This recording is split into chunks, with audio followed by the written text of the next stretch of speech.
Joining us this morning to talk politics is the chairman of the Florida Republican Party, Blaise Ingoglia. He is also a state representative. Thanks so much for joining us this morning. Thanks for having me. I want to talk a little bit about what it's going to look like here as we head up to the Republican primary. A recent poll, when you look at it, Jeb Bush and Marco Rubio take up about half the votes. So most of the attention is going to them. Do you expect that the other candidates will even make a play here? Yeah, and they should. And we've contacted a lot of the candidates, and we're expecting everyone to be traveling the state of Florida. And what's important to note here is that it's not just Florida, it's the size and the diversity of Florida. You have to prove to the Republican electorate that you can win the nomination, and part of that is having a great organization. And because the sheer size and as many media markets, Florida is the perfect test for that. So they should be coming here, they will be coming here, and all eyes will be on Florida in 2016. Have any of them pushed back at all and said, no, it's just a little too expensive for us? What do you say to convince them?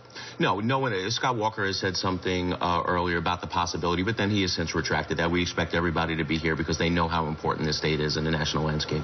If you see somebody not coming here, you're going to give them a call? Sure. No problem calling them. Okay. We just heard in one of those pieces Donald Trump talking about Bush, calling him terrible, and his immigration comments have been very controversial. He's getting a lot of attention right now. Are you concerned about the tone?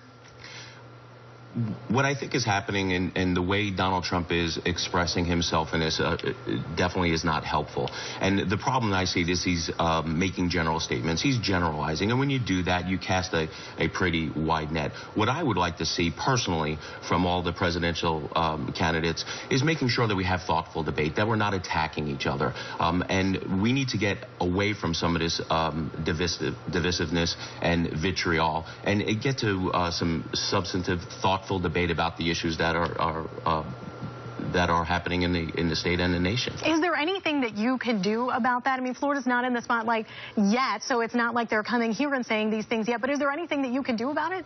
Basically, all I can do is I just, ask them to just continue just sticking to policy and not personal attacks. And if we do that, we're going to be better off. I want to ask you about the court ruling here in Florida about the congressional districts. That is going to be a lot of work to redraw those districts. It's going to require another special session. First of all, what will you've got sort of a dual role in the state. What will your role be in that? Well, I am a sitting state representative representing Hernando County District 35, and I'm also chairman of the state party. But what I'm going to do personally is I'm not going to engage in a debate when we're on the floor asking questions. I'm going to stay out of that because I don't want there to be any appearance of the party interjecting themselves in the drawing of those maps. So I'm going to sit back. I'm going to let the process play out. I will, though, vote on it because that's my constitutional duty. So from a larger perspective, how big of a deal is this? It's a pretty big deal. I mean, you're going to see some drastic changes in the district and how they're drawn. And I think a big deal is that now we have the courts directing the legislature exactly what to do, and that was one of and how to draw them, especially Corinne Brown's district. Instead of going north to south, the court said now you have to draw it from east to west.